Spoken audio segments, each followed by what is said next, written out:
திருப்பரங்குன்றத்தில் யாகசாலைகள் செல்ல முயற்சித்த தமிழ் ஓதுவார்களுக்கும் சிவாச்சாரியார்களுக்கும் இடையே தள்ளுமுள்ளு ஏற்பட்டதால் பரபரப்பு ஏற்பட்டது. கோவிலில் இரு தரப்பினரிடையே மோதல் ஏற்பட காரணம் என்ன? விரிவாக விவரிக்கின்றது இந்த செய்தி தொகுப்பு. திருப்பரங்குன்றம் அருள்மிகு சுப்பிரமணிய சுவாமி கோவிலில் வரும் 14ஆம் தேதி குடமுழுக்கு நடைபெறவுள்ளது. இதற்கான வேள்வி பூஜையில் கலந்து கொள்ளும் பிராமணர்களுக்கு சமமான எண்ணிக்கையில் தமிழ் ஓதுவர்கள் அமர்த்தப்பட வேண்டும் என உயர்நீதிமன்றம் உத்தரவிட்டிருந்தது. இந்த உத்தரவை செயல்படுத்த கோரி தமிழ் வேத பாடசாலை நிறுவனர் சத்யபாமா திருப்பரங்குன்றம் இந்து சமய அறநிலையத்துறை துணை ஆணையரிடம் மனு கொடுத்திருந்தார். இந்த சூழலில் கும்பாபிஷேகத்திற்கான யாகசாலை பூஜைகள் வியாழக்கிழமை தொடங்கியது.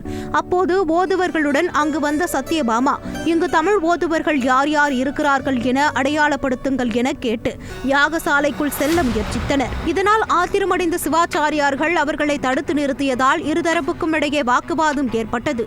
ஒரு கட்டத்தில் சிவாச்சாரியார்கள் தமிழ் ஓதுவர்களை தள்ளிவிட்டதால் பதற்றமான சூழல் நிலவியது.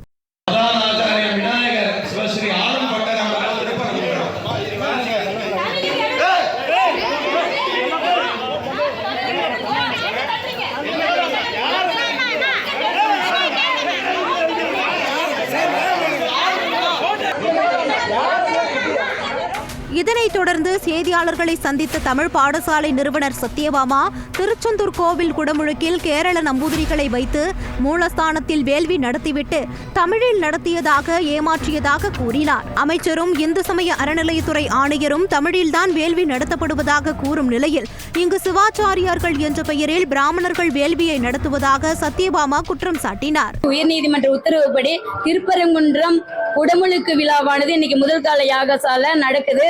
தமிழ்ல நடத்தணும்னு கேட்டிருந்தோம். ஆணையரும் அமைச்சரும் மற்ற அனைவருமே தமிழ்ல தான் நடக்குதுங்கிறாங்க. ஆனா தமிழ் குடமுழுக்கு நடக்குதுன்னா 200 பேர்ல 100 பேர் தமிழ் வேள்வியாளர்கள் இருக்கணுங்க, அல்லது 200க்கு 200 பேர் தமிழ் வேள்வியாளர்கள் இருக்கணுங்க.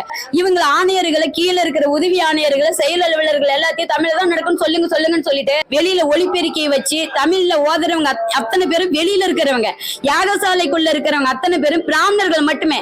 தமிழை வளர்ப்பதாக கூறி நாடகம் போடும் விளம்பர திமுக அரசு அனைத்து கோவில்களிலும் தமிழில்தான் அர்ச்சனை செய்ய வேண்டும் என்று கூறிவிட்டு கும்பாபிஷேகத்தில் தமிழ் ஓதுவர்களை புறக்கணித்துவிட்டு சிவாச்சாரியார்களை வைத்து மட்டும் வேள்விகளையும் யாகசாலை பூஜைகளையும் செய்வது பக்தர்களிடையே அதிருப்தியை ஏற்படுத்தி உள்ளது.